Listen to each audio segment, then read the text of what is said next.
Bugier.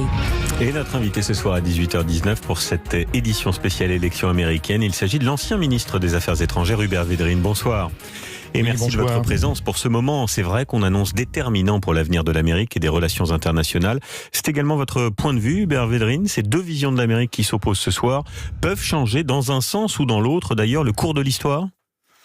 Non, c'est un peu exagéré. Enfin, à la fois, c'est une élection très importante, mais depuis des années et des années, on voit bien que l'Amérique et les États-Unis, et d'autre part l'Europe, s'éloignent un peu les uns des autres. C'est des mondes quand même un peu différents. Que d'autre part, les Occidentaux ne contrôlent plus l'ensemble du monde. Il y a les émergents, la Chine, etc. Donc c'est relativement moins important, un petit peu moins important.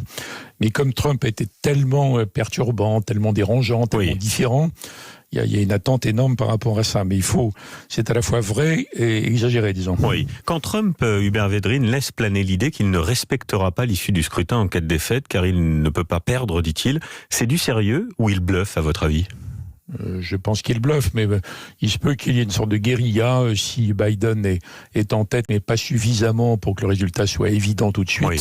Qu'une guérilla de quelques semaines, mais donc le risque de violence, on en arrive au cas où le 20 janvier, il y a un doute, je crois pas. Le risque de violence en marge du scrutin dans une Amérique qui, on l'a dit tout à l'heure dans le journal, c'est littéralement barricadé. C'est un risque réel ? Oui, mais vous voyez, on peut parler sans fin sur ce qui va se passer aux États-Unis. Je crois que la question importante pour nous, ça va être qu'est-ce qu'on fait après, vous voyez. Oui. Mais par rapport à votre remarque, c'est juste, c'est un pays qui est plus divisé qu'il ne l'a été depuis la guerre de sécession. Donc il peut y avoir des violences, oui, c'est pas impossible. Et justement, en cas de chaos électoral et institutionnel, que devraient faire les dirigeants européens ? Alors, ça dépend. Si c'est simplement une attente parce qu'ils passent leur vie à recompter et on attend la Cour suprême, les dirigeants européens, ils n'ont rien à faire de spécial jusqu'à la conclusion de la Cour et jusqu'à la date d'entrée en fonction du président du nouveau mandat, c'est-à-dire le 20 janvier. Oui. C'est uniquement dans le cas extravagant qu'il y aurait un blocage à ce moment-là, une vraie crise de régime qui n'est jamais arrivée, vous voyez, que les Européens devraient prendre leurs responsabilités en disant voilà comment on va continuer à jouer notre rôle dans le monde. Je ne crois pas qu'on en arrivera là, mais ça ne dispensera pas les Européens d'avoir une attitude qui ne soit pas simplement celle de spectateur, vous voyez. Oui. Hubert Védrine, Donald Trump, en cas de réélection, on va rentrer dans le détail des différents sujets internationaux avec vous, envisage, dit-il, de dynamiter l'OTAN, de poursuivre sa politique de repli économique. Alors d'abord sur l'OTAN, est-ce que vous y croyez, vous ? Non, parce qu'il l'avait dit au début, mais il ne le fera jamais, parce que c'est l'intérêt fondamental du système américain. Mais il peut très bien laisser l'OTAN végéter et s'intéresser à autre chose. Il peut d'autre part prendre des initiatives tout à fait perturbantes du point de vue américain sur la Russie ou sur la Chine. Oui. Et sur l'économie, il va pas détruire l'organisation. Et sur l'économie, le repli économique, ça c'est un fait, la fin du libre-échange d'une certaine manière, ou en tout cas sa volonté d'y mettre un terme quand sa balance commerciale est négative vis-à-vis d'une région ou d'un pays. Pour l'Europe et pour nous Français, je vous pose la question de façon un peu cynique, Hubert Védrine, mais Joe Biden, président, sur nos échanges commerciaux, est-ce que ça changerait quelque chose ? Mais d'abord, il n'y a aucun repli, Il n'y a aucun repli américain, il veut se bagarrer en tenant aucun compte des engagements internationaux. Donc quelqu'un qui est en pleine bagarre ne se replie pas. Il n'est pas replié chez lui, tranquille. Il est en lutte contre tous les pays qui ont un excédent commercial sur les États-Unis. Oui. Alors mais ce qu'il veut, c'est favoriser l'économie américaine. Quand il dit America First... Oui, bien sûr, oui. Mais Biden a des formules qui ne sont pas tellement différentes. Donc je pense que dans l'hypothèse Biden... en dehors du soulagement géant qui éprouveront une grande partie des Européens, mais pas la Pologne par exemple, vous voyez, il faut bien distinguer la réaction à la personne et la politique qui sera suivie. Et après, c'est la politique américaine. C'est pas Trump qui a inventé les sanctions. Oui, mais sur la guerre commerciale, entre guillemets, on l'appelle comme ça, entre, par exemple, l'Europe, pour nous Français, parce qu'il y a des entreprises qui sont pénalisées sur des produits de luxe, sur le vin, sur l'aéronautique, après la guerre entre Airbus et Boeing. Sur tous ces produits-là, si Biden est élu, ce sera la même chose ? Ce sera un peu différent dans le ton, il y aura un peu plus de négociations, un peu plus d'arrangements, de compromis, mais la ligne générale, ce serait l'Amérique qui revient pour exercer son leadership.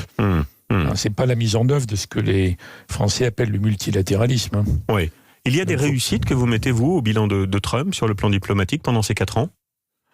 Eh bien, il a imposé un changement complet de l'attitude des États-Unis par rapport à la Chine. Oui. Il a fait éclater le consensus républicain-démocrate qui croyait que la Chine, à force de se développer, allait devenir démocratique. Et ça va pas changer après Trump. Donc c'est là, dans son héritage, ça serait énorme, vous voyez. Mais d'une certaine manière, ça a renforcé l'économie chinoise dans ses échanges avec le monde. Oui et non. Oui et non. En tout cas, les gens de Biden vont poursuivre également une politique, si c'est eux, pour endiguer la Chine. Oui. Et d'autre part, on peut apprécier ou pas, mais il a réussi à complètement changer la carte au Moyen-Orient. Il n'y a plus d'unité du tout du monde arabe. Elle était déjà un peu factice avant, mais il a imposé la coalition anti-Iran. Donc Israël, Arabie, Émirats Arabes Unis. Donc il a des réussites en tant qu'efficacité, vous voyez. Oui. Je ne parle pas du point de vue des valeurs ou des préférences européennes, c'est différent. Et vous dites, Hubert Védrine, l'enjeu principal de cette élection, au fond, c'est l'écologie. Non, l'enjeu principal global de tout. Oui. Donc dans les décennies à venir, il y a une course de vitesse terrible. Mais là, pour le coup, il y a vraiment deux visions qui s'opposent entre Biden et Trump. Alors, évidemment, si Biden est élu, il revient dans l'accord de Paris, c'est très bien. Il débloque l'OMC, c'est très bien. Il ressuscite peut-être l'accord Iran, c'est très bien. Il revient dans l'OMS, c'est très bien. Il n'empêche que la machine américaine, c'est une machine de leadership. Et sur le plan de l'écologie, toutes les forces aux États-Unis qui indépendamment de Trump, en fait, vous voyez, des grands États, des grandes villes, des grandes entreprises, des chercheurs par milliers, ils vont renforcer énormément la course de vitesse entre l'écologisation du monde et puis le dérèglement systématique des conditions qui permettent la vie sur Terre. Donc c'est bien, ça c'est bien. Mais ça ne veut pas dire qu'ils vont devenir des gentils amis dans le multilatéralisme. C'est quand même une puissance. Oui. Sur le personnage Trump, Hubert Védrine, il nous reste quelques instants. Son comportement éruptif, imprévisible, a aussi déstabilisé tous les usages de la diplomatie. Comment, vous qui connaissez bien tout cela, comment on gère un homme comme cela quand on est un partenaire comme la France ? Alors on a vu qu'Emmanuel Macron avait essayé de l'amadouer au début, ça n'a pas servi à grand-chose, en tout cas les résultats ne sont pas là. Mais comment, dans la coulisse, on gère un homme avec ce tempérament-là ? Vous avez pu constater, indépendamment de la France, que personne n'a réussi à le gérer, en fait. Donc en effet, il est arrivé comme on subit. On subit ou on continue à faire comme avant. On patiente, on fait autre chose. On dit on n'y peut rien, c'est un moment à passer. Donc le système mondial a sa façon à continuer, vous voyez. Alors il y a des pays qui étaient enchantés de ça, la Pologne que j'ai citée, Israël, l'Arabie, les Émirats Arabes Unis, la Chine peut-être par contraste, ça leur rend des services. Mais finalement, même si ça a complètement sidéré l'opinion européenne et les gens qui font l'opinion, tout ça, ça n'a pas forcément changé le cours de l'histoire, sauf qu'il a réussi à faire bouger le curseur sur des sujets clés. J'ai cité la Chine. Donc finalement, c'est une question très très excitante quand il est là. Mais sur l'Iran quand même, puisque le président français a essayé de l'engager à poursuivre les négociations avec l'Iran sur le nucléaire. Nous, ça nous a directement pénalisés, car on a dû arrêter tous nos échanges commerciaux. On avait investi sur l'Iran, on a dû tout stopper. Non mais la question mondiale ne se ramène pas à États-Unis-France. Il n'y a pas que la France dans l'affaire, il y avait l'Allemagne aussi, vous voyez, la Grande-Bretagne, les autres membres du Conseil de sécurité. Donc personne n'a réussi à le canaliser. Alors après, ça a recoupé des rapports de force de fond. Mais encore une fois, il faut distinguer l'homme, son comportement extravagant, parfois répugnant d'ailleurs, et puis la tendance de fond des États-Unis, qui ne veulent pas se laisser dépasser par la Chine et qui veulent redevenir le numéro 1, si c'est les démocrates. Si c'est les démocrates, la tendance Clinton et la tendance Obama, c'est pas tout à fait pareil. Donc il faudra venir après à la question, quand on a les résultats, qu'est-ce qu'on fait nous, en fait, vous voyez, nous Européens.